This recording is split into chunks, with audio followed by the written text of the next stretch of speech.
백은영입니다.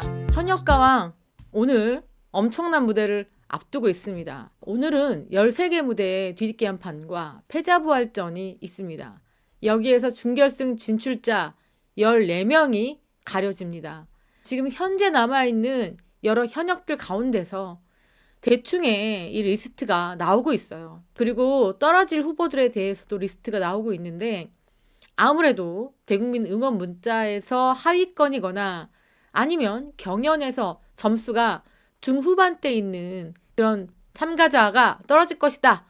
이런 예측들을 하고 계신데요. 얼추 봐도 여러분들 보시기에도 떨어지겠구나 하시는 멤버가 보이실 겁니다. 그리고 또 어떤 멤버는 %% 올라갈 것이다.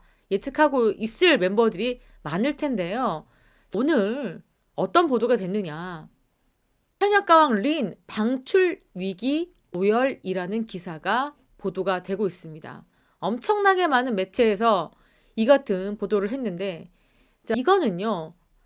MBN 홍보팀에서 이렇게 각 매체에다가 이렇게 자료를 뿌린 거예요. 그런데 아까도 말씀드린 것처럼 오늘 무대는요. 준결승전으로 올라가는 마지막 관문인 뒤집기 한 판과 준결승전 최종 선발 멤버를 가리는 패자부활전도 펼쳐집니다.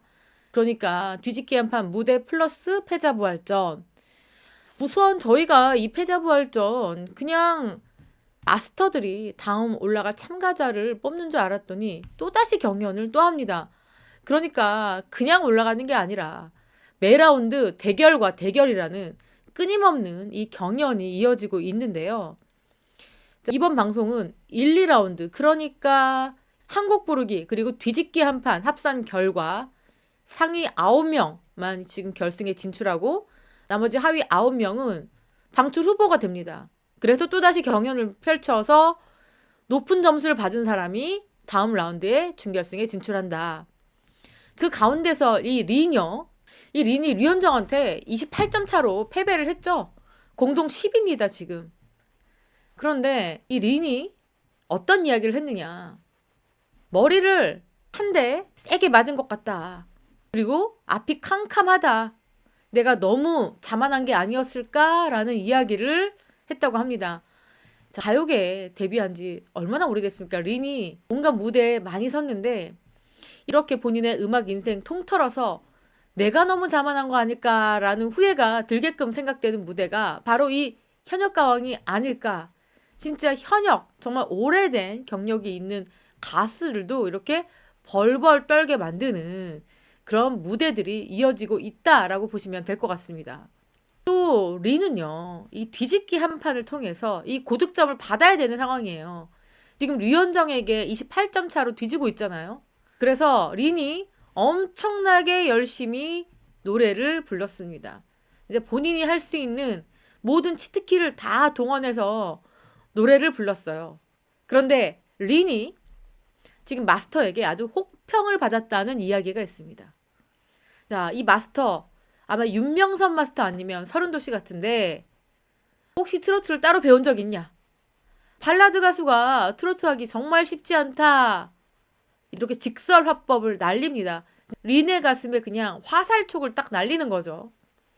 린이 뭐라고 얘기했느냐?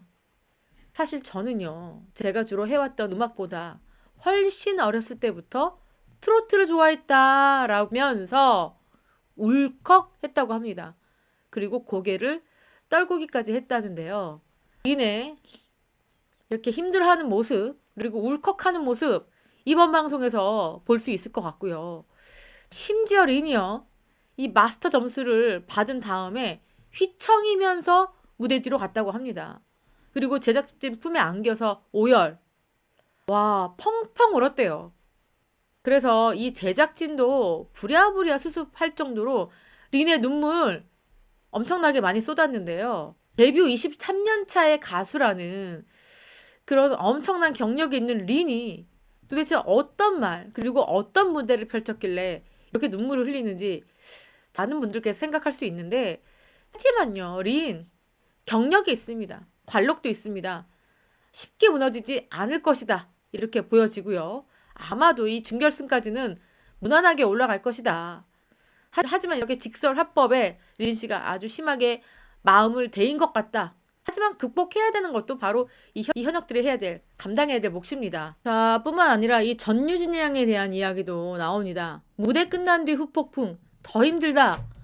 이런 이야기를 했는데요. 이 전유진 양 모습이죠. 전유진 양이 이 지금 무대에서 한판 뒤집기죠. 어떤 노래를 불렀느냐. 소녀와 가로등이라는 노래를 불렀습니다. 그런데 이 전유진 양 1라운드에서 12위를 차지해서 안심할 수 없습니다. 이 뒤집기 한 판에서 진짜 자신의 모든 것을 쏟아부어야 하는 건데 전유진 양이 또 어떤 이야기를 했느냐. 무대를 준비하는 과정보다 무대를 끝내고 오는 후폭풍이 더 힘들다. 이 극도의 부담감 그리고 긴장감을 이야기를 했습니다.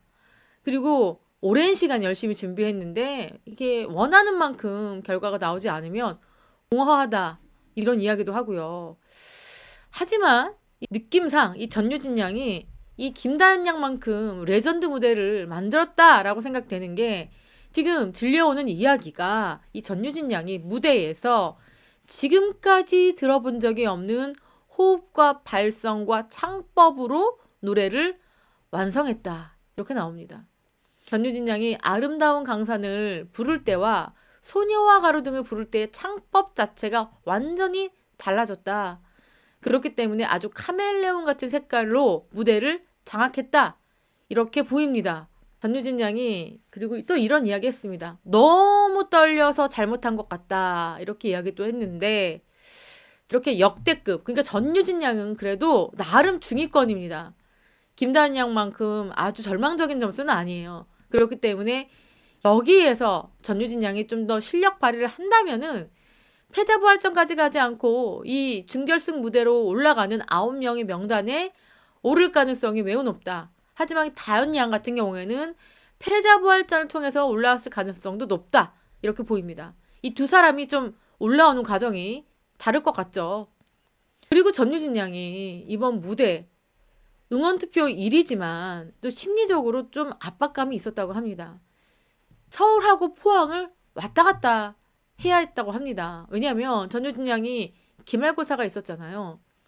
그렇기 때문에 이 학업도 포기할 수 없었기 때문에 전유진 양이 서울과 포항도 얼마나 멉니까? 왔다 갔다 하면서 이 시험 준비와 이 노래까지 준비해야 됐을 심리적 압박감과 부담감이 있었다. 이렇게 보입니다. 이렇게 이번 주는요. 손에 땀을 쥐어지는 그런 한판 뒤집기 무대 패자부활전이 기다리고 있습니다. 또 어떤 이야기가 벌어질지 한번 방송을 보시고 여러분들과 좀 더 이야기를 나눠보겠습니다. 여기 보이시는 것처럼 이 무시무시한 데스노트 그 가운데서 탈락하는 사람의 리스트가 여기 또 있죠. 오늘 또 어떤 가수와 무대에서 작별을 하게 될지 오늘 무대 확인하시면 될 것 같습니다. 자, 지금까지 저는 백은영이었고요. 시청해주신 구독자 여러분 감사합니다.